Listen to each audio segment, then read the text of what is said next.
నమస్కారం ETV news కి స్వాగతం ముందుగా ముఖ్యాంశాలు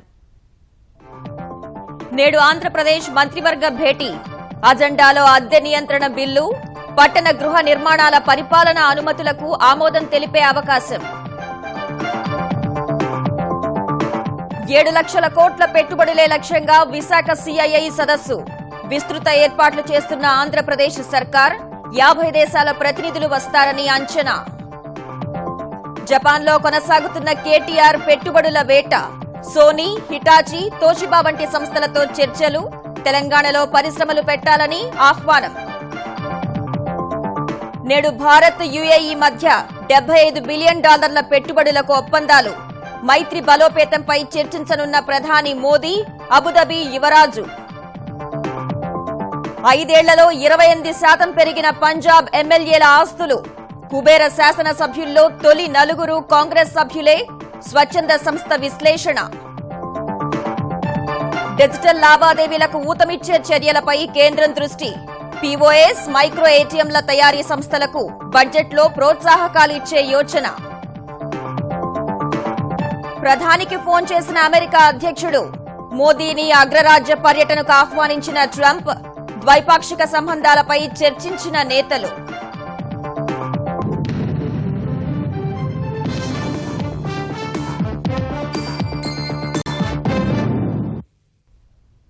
అద్దె నియంత్రణ బిల్లు గృహ నిర్మాణ రంగాలపై కీలక నిర్ణయాలే ప్రధాన అజెండాగా ఆంధ్రప్రదేశ్ మంత్రివర్గం నేడు సమావేశం కానుంది జన్మభూమి నిర్వహణ తీరు దావోస్ పర్యటన కరవు తదితర అంశాలపైన చర్చ జరగనుంది దావోస్ పర్యటన సందర్భంగా ఏపీకి రానున్న పెట్టుబడులు విశాఖ వేదికగా జరగనున్న భాగస్వామ్య సదస్సును సద్వినియోగం చేసుకోవడంపై మంత్రులకు ముఖ్యమంత్రి చంద్రబాబు దిశానిర్దేశం చేయనున్నట్లు తెలుస్తోంది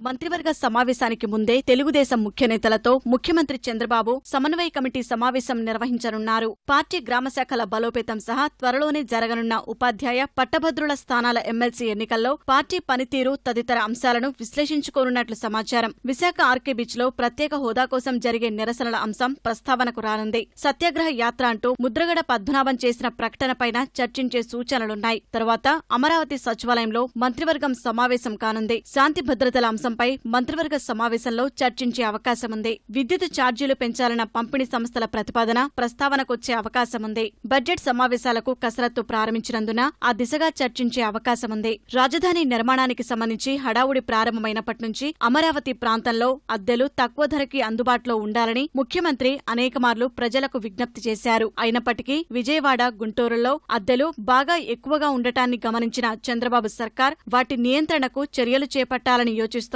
ఎక్కువ మందికి సౌకర్యం కలిగేలా అద్దె నియంత్రణ చట్టాన్ని అమల్లోకి తీసుకొచ్చే ప్రతిపాదనపై మంత్రివర్గం చర్చించే అవకాశముంది పట్టణ గృహ నిర్మాణానికి సంబంధించి కొన్ని కీలక నిర్ణయాలను ఆంధ్రప్రదేశ్ మంత్రివర్గం తీసుకోనుంది 1,20,106 ఇళ్ల నిర్మాణానికి సంబంధించి పరిపాలనా అనుమతులకు ఆమోదం తెలిపే అవకాశముంది నిర్మాణ రంగాన్ని ప్రోత్సహించే దిశగా మోడల్ బిల్డింగ్ బైలాస్ కు సంబంధించి మంత్రివర్గ ఉపసంఘం చేసిన సిఫారసులపై అమాత్యులు చర్చించనున్నట్లు తెలుస్తోంది బైలాస్ మార్పులతో ఏపీలో రియాల్టీ రంగం ఊపందుకునే అవకాశముందని ఆంధ్రప్రదేశ్ ప్రభుత్వం భావిస్తోంది 10 మున్సిపాలిటీల పరిధిలో ఘన వ్యర్థాల నిర్వహణకు సంబంధించి ప్రాజెక్టుల ఏర్పాటుకు భూములిచ్చేందుకు ఏపీ మంత్రివర్గం ఆమోదం తెలపనుంది విశాఖలో ఈ నెల 27-28 తేదీల్లో భాగస్వామ్య సదస్సు కోసం ఆంధ్రప్రదేశ్ సర్కార్ విస్తృత ఏర్పాట్లు చేస్తోంది 7 లక్షల కోట్ల రూపాయల పరిశ్రమల స్థాపన ఒప్పందాలు జరగాలని ఆంధ్రప్రదేశ్ ప్రభుత్వం లక్ష్యంగా పెట్టుకుంది మొత్తం 6 విశాలమైన చలువ ప్రాంగణాలను ఏర్పాటు చేసింది సిఐఐ భాగస్వామ్య సదస్సు కోసం విశాఖలోని ఏపీఐఐసి మైదానంలో ముఖ్యమంత్రి కోసం కూడా ప్రత్యేక కార్యాలయం ఏర్పాటు చేస్తున్నారు అతిథులకు విశాలమైన భోజన పలహారశాలలు తేనీరు అరకు కాఫీ నిరంతరం సరఫరా అయ్యేట్టుగా చర్యలు తీసుకుంటున్నారు ఇప్పటికే సిఐఐ సదస్సు కోసం 2 కోట్లను విడుదల చేసిన ప్రభుత్వం ఏర్పాట్లకు నిధుల కొరత లేకుండా చూస్తోంది తాత్కాలిక నిర్మాణాలను పరిశ్రమల శాఖ కార్యదర్శి సాల్మన్ ఆరోగ్యరాజ్ పరిశీలించారు 50 విదేశాల నుంచి డిఫరెంట్ ఫారిన్ కంట్రీస్ నుంచి కూడా డెలిగేట్స్ వస్తున్నారు దాదాపు 12-13 మంది ట్రేడ్ మినిస్టర్స్ కూడా మిగతా దేశాల నుంచి వస్తూ ఉన్నారు ఇక్కడ మెయిన్ ప్లెనరీ సెషన్స్లో ఇనాగురల్ ఫంక్షన్తో పాటు 2 రోజులు పూర్తిగా వేరే సెషన్స్ ఉంటాయి డిఫరెంట్ థీమ్స్లో దాంతోపాటు పెట్టుబడిదారులు కూడా వాళ్ళు ఒప్పందాలు కుదుర్చుకోవడానికి కూడా ఇక్కడ వస్తారు కాబట్టి దాదాపు మోర్ దాన్ 4,000-5,000 డెలిగేట్స్ పైన 2 రోజులు ఇక్కడ వాళ్ళు ఉంటారు. జపాన్ పర్యటనలో ఉన్న తెలంగాణ ఐటీ శాఖ మంత్రి కె తారక రామారావు 3వ రోజున హిటాచీ, సోనీ, తోషిబా, మిత్సుబిషి, ఫుజిత్సు వంటి ప్రముఖ కంపెనీల సీనియర్ కార్యనిర్వాహక బృందాలతో విస్తృత చర్చలు జరిపారు. జపాన్ బిజినెస్ ఫెడరేషన్ కైదాన్ రన్ నిర్వహించిన సమావేశంలో ఆయన పాల్గొన్నారు. తెలంగాణ ప్రభుత్వం అనుసరిస్తున్న పారిశ్రామిక విధానం, పెట్టుబడుల అవకాశాలను ఆ సమావేశంలో వివరించారు. హిటాచీ కంపెనీ ఉపాధ్యక్షులు అకిరా షిమిచు, ఎండీ కోజిన్ నకకిటాతో ప్రత్యేకంగా సమావేశమైన కేటీఆర్ తెలంగాణలో హిటాచీ విస్తరణ, భవిష్యత్ పెట్టుబడులపై చర్చించారు. ప్రపంచంలోనే 25 అత్యుత్తమ ఫార్మా కంపెనీల్లో ఒకటైన ఇసయికో లిమిటెడ్ ఉపాధ్యక్షుడు సాయకో సాసకితో రామారావు సమావేశమయ్యారు. ఈ సందర్భంగా హైదరాబాద్లో ఫార్మాసిటీ ఏర్పాటుపై సాయోకి, సాసకి ఆసక్తి వ్యక్తం చేసినట్లు కేటీఆర్ తెలిపారు. తోషిబా కంపెనీ ఉపాధ్యక్షుడు యోషిహిరో అబురాతని, తోషిబా ఇండియా సీఎండీ డాక్టర్ కట్టుషుతోషి టడాతో కూడా సమావేశమైన మంత్రి తెలంగాణలో ఎలక్ట్రానిక్స్ తయారీ ప్లాంట్ ఏర్పాటు చేయాలని కోరారు. శాసనసభలో ఆవిష్కరించిన జల దృశ్యం స్ఫూర్తితో జనహిత సమావేశాల కోసం తెలంగాణ సర్కార్ ప్రత్యేక డాక్యుమెంటరీలను సిద్దం చేస్తోంది. భవన్లోని జనహిత సమావేశ మందిరంలో రైతులు, గొర్రెల కాపరులు, మత్స్యకారులు, నేతన్నలు వంటి వివిధ సామాజిక వర్గాల ప్రతినిధులతో కేసీఆర్ సమావేశమవుతారు. అన్ని జిల్లాలకు చెందిన వారిని ప్రభుత్వ ఖర్చులతో హైదరాబాద్ తీసుకొచ్చి ముఖ్యమంత్రి ప్రసంగం, ఆయా రంగాల వివరాలను డాక్యుమెంటరీల రూపంలో వివరిస్తారు. ఇందుకోసం రంగాల వారీగా డాక్యుమెంటరీలు సిద్దం చేయాలని కేసీఆర్ ఆదేశించారు. మొత్తం అరగంటకు పైగా నిడివితో ఒక్కో డాక్యుమెంటరీ సిద్దం చేయనున్నారు. పౌర సంబంధాలు, సాంస్కృతిక శాఖకు బాధ్యతలు అప్పగించి 26 అంశాలపై ప్రత్యేక లఘు చిత్రాలను రూపొందిస్తున్నారు. కేసీఆర్ ప్రసంగంతో పాటు డాక్యుమెంటరీ ప్రదర్శిస్తారు. భోజన విరామం అనంతరం సమావేశానికి వచ్చిన వారి అభిప్రాయాలు, క్షేత్రస్థాయి ఇబ్బందుల్ని స్వీకరిస్తారు. వాటన్నింటి ఆధారంగా ఆయా రంగాలకు విధానాలను, కార్యక్రమాలను రూపొందిస్తారు. పంజాబ్ శాసనసభ్యుల ఆస్తులు 5 ఏళ్లలో 28% పెరిగినట్లు వెల్లడైంది. ఫిబ్రవరి 4న జరగనున్న ఎన్నికల్లో తిరిగి పోటీ చేస్తున్న ఎమ్మెల్యేల నామపత్రాల్ని అధ్యయనం చేసిన స్వచ్ఛంద సంస్థ ప్యూ ఈ మేరకు విశ్లేషించింది. 5 ఏళ్లలో ఆస్తులు బాగా పెరిగిన తొలి 5 మందిలో 4 ప్రతిపక్ష కాంగ్రెస్ సభ్యులేనని తెలిపింది. ఫిబ్రవరి 4న పంజాబ్లోని 117 శాసనసభ స్థానాలకు జరగనున్న ఎన్నికల్లో ప్రస్తుతం ఎమ్మెల్యేలుగా ఉన్న 94 మంది పోటీ చేస్తున్నారు.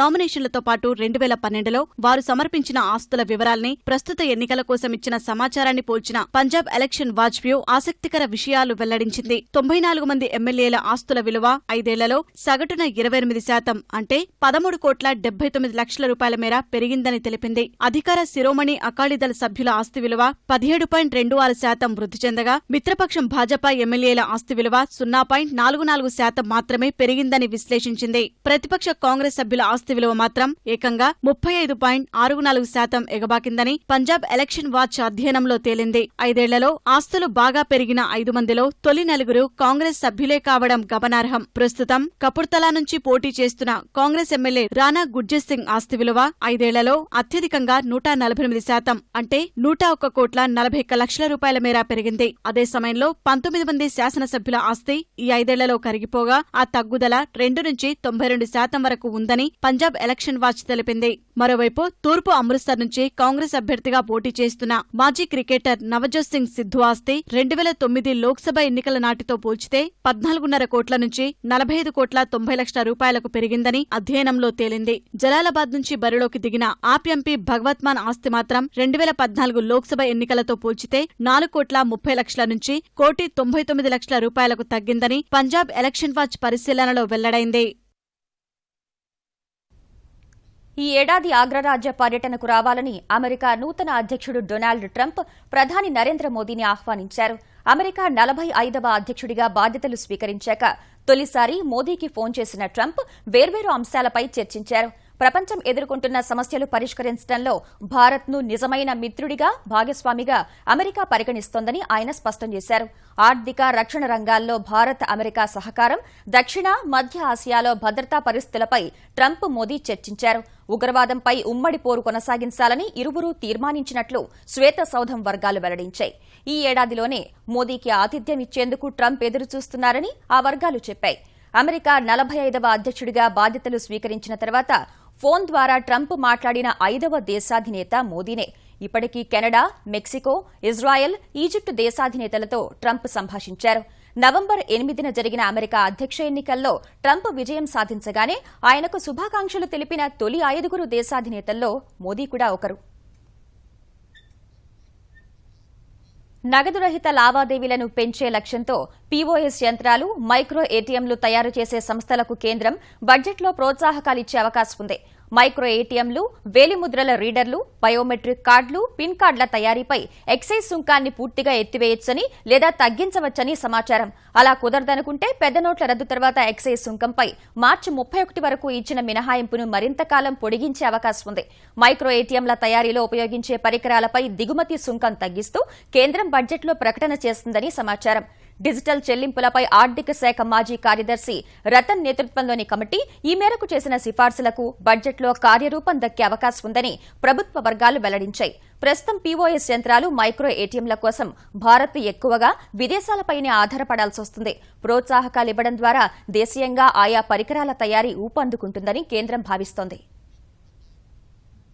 తెలంగాణలో కొత్త తరహా బడ్జెట్తో దళిత, గిరిజన ఉప ప్రణాళిక నిధుల కేటాయింపుపై ఆసక్తి నెలకొంది. ఈ ఏడాది బడ్జెట్ స్వరూపాన్ని మార్చిన కేంద్రం ఇకపై ప్రణాళికేతర పద్దులకు బడ్జెట్లో స్థానం ఉండబోదని, అన్ని రాష్ట్రాలకు ఇదే విధానాన్ని అనుసరించాలని కోరింది. అందుకు అనుగుణంగానే బడ్జెట్ ప్రవేశపెట్టాలని నిర్ణయించిన తెరాస సర్కార్ అన్ని శాఖలకు మార్గదర్శకాలు జారీ చేసింది.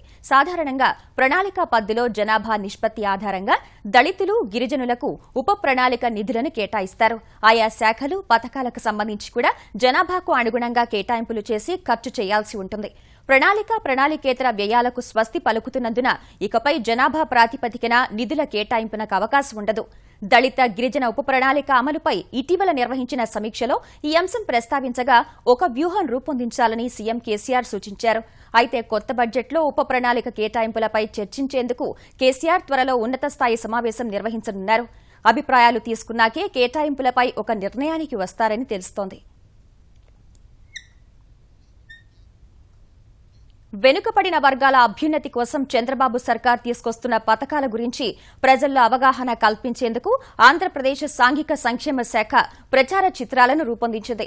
విజయవాడలో ఏర్పాటు చేసిన ప్రత్యేక కార్యక్రమంలో విడుదల చేసిన ప్రచార చిత్రాలను అన్ని సినిమా హాళ్లలో, బహిరంగ ప్రదేశాల్లో ప్రదర్శించనున్నట్లు ఆంధ్రప్రదేశ్ సాంఘిక సంక్షేమ శాఖ మంత్రి రావెల కిషోర్ చెప్పారు. ప్రజా ప్రతినిధులు, అధికారులు పథకాల అమల్లో పూర్తి భాగస్వామ్యం తీసుకోవాలని మంత్రి విజ్ఞప్తి చేశారు. మారుమూల గ్రామాల్లోకి సైతం ఇవి చొచ్చుకుపోవాలి. 2,000 కోట్ల రూపాయలతోటి ఎస్సీ కాలనీస్కి రోడ్లు వేస్తున్నామంటే గతంలో ఎప్పుడు జరగలేదు. ఇది ఒక చరిత్ర. 175 నియోజకవర్గాల్లో ఎక్కడికి వెళ్ళినా కానీ ఎస్సీ కాలనీస్లో ఇవాళ నిధుల కొరత ఉన్నప్పటికీ, లోటు బడ్జెట్ ఉన్నప్పటికీ ముఖ్యమంత్రి గారు 12,000 కోట్ల రూపాయలను ఎస్సీ సప్తానికి కేటాయించి పెద్ద ఎత్తున వాటిని ఖర్చు పెడుతూ ఎన్నో కార్యక్రమాలు చేస్తూ ముందుకు పోతున్నాం. ఆంధ్రప్రదేశ్లో గతేడాది కరువు కారణంగా జరిగిన నష్టాన్ని అంచనా వేసేందుకు కేంద్ర ప్రభుత్వం పంపిన బృందం రాయలసీమలో సుడిగాలి పర్యటన చేసింది. అనంతపురంలో 2వ రోజు పర్యటించిన జేకే రాఠోడ్ నేతృత్వంలోని బృందం కరువుపై జరిగిన నష్టంపై ప్రజలు, రాజకీయ నేతల నుంచి వినతులు స్వీకరించింది. అక్కడి నుంచి కర్నూలు జిల్లా వెళ్లి 4 మండలాల్లో క్షేత్రస్థాయి పరిస్థితుల్ని స్వయంగా పరిశీలించింది. కరువు ప్రభావంపై ఏర్పాటు చేసిన ఛాయాచిత్ర ప్రదర్శనను చూసి జిల్లా అధికారుల నుంచి సమాచారం స్వీకరించింది. తర్వాత కడప వెళ్లిన కేంద్ర కరువు బృందం వర్షాభావ పరిస్థితులతో జిల్లాలో జరిగిన నష్టాన్ని తెలుసుకుంది. With the farmers, we have seen the ground reality related to this Kharif 2016 drought, and based on our observation and this visit, we are going to prepare a report and we are going to submit to the Government of India. ఆంధ్రప్రదేశ్కు ప్రత్యేక హోదా demand చేస్తూ Janasena party దేశ్ బచావో పేరుతో యూట్యూబ్లో music album విడుదల చేసింది. అవకాశవాద రాజకీయాలకు వ్యతిరేకంగా జనసేన గొంతు కలుపుతూ ఆల్బమ్ విడుదల చేస్తున్నట్లు ప్రకటించిన పవన్ కళ్యాణ్ 3 నిమిషాల 11 సెకండ్ల వ్యవధిలో ఉన్న పాటను విడుదల చేశారు. డీజే పృథ్వీ రూపొందించిన ఆల్బమ్కు తమ్ముడు చిత్రంలో రమణ గోగుల స్వరపర్చిన గీతాన్ని వినియోగించారు. మధ్యలో పవన్ ప్రసంగాలు జోడించారు. ఈ నెల 26న విశాఖపట్నం ఆర్కే బీచ్లో జరిగే దీక్షకు మద్దతుగా నిలుస్తానని పవన్ ట్వీట్ చేశారు. అమ్మాయిలంటే అబలలు కాదు సబలులు అని జనగామ బాలికలు ఎలుగెత్తి చాటారు. 13,683 మంది విద్యార్థినులు తాము నేర్చుకున్న ఆత్మరక్షణ విద్యను సంఘటిత శక్తిగా ప్రదర్శించి గిన్నెస్ రికార్డు ఒడిసిపెట్టారు. సంఘటిత సభల పేరుతో నిర్వహించిన ప్రత్యేక కార్యక్రమంలో 10,000కు పైగా ప్రభుత్వ పాఠశాలల, కళాశాలల విద్యార్థినులు, 500 మంది అంగన్వాడీ ఉపాధ్యాయులు పాల్గొన్నారు. జనగామ మినీ స్టేడియంలో 36 నిమిషాల సేపు సాగిన ప్రదర్శన గిన్నిస్లో చోటు దక్కించుకుంది.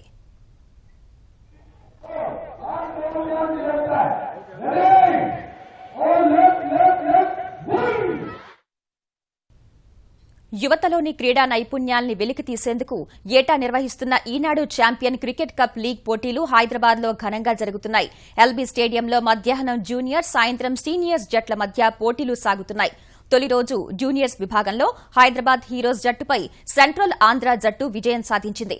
సీనియర్స్ విభాగంలో సెంట్రల్ ఆంధ్ర జట్టుపై హైదరాబాద్ హీరోస్ జట్టు గెలిచింది. ఈ నెల 29న తుది పోరు జరగనుంది. తొలి రోజున పోటీల సందర్భంగా ఏర్పాటు చేసిన సాంస్కృతిక కార్యక్రమాలు ఆకట్టుకున్నాయి.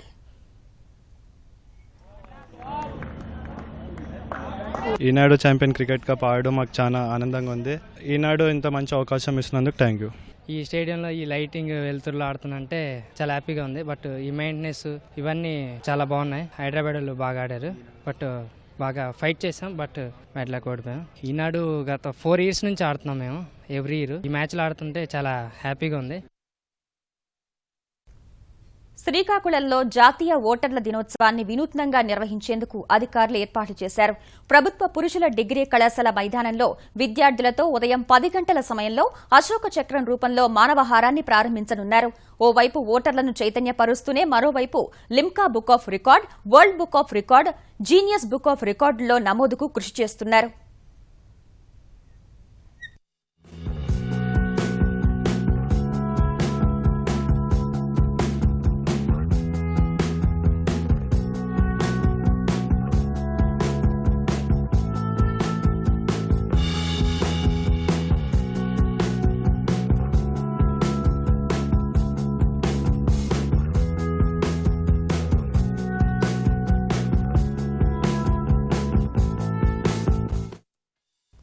భారత్ యుఏఈ నేడు సరికొత్త స్నేహగీతం ఆలపించనున్నాయి.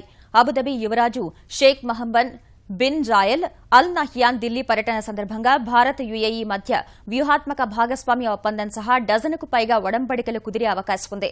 తొలుత ప్రధాని నివాసంలో ఏకాంత చర్చలు జరపనున్న మోదీ, నహ్యాన్ తర్వాత హైదరాబాద్ హౌస్లో ద్వైపాక్షిక చర్చలు జరుపుతారు. యుఏఈ $75 బిలియన్ భారత్లో పెట్టుబడి పెట్టేందుకు ఇప్పటికే అంగీకరించగా అందుకు అనుసరించాల్సిన భవిష్యత్ కార్యాచరణకు సంబంధించిన ఎంఓయూ సహా పలు ఒప్పందాలు కుదరనున్నాయి.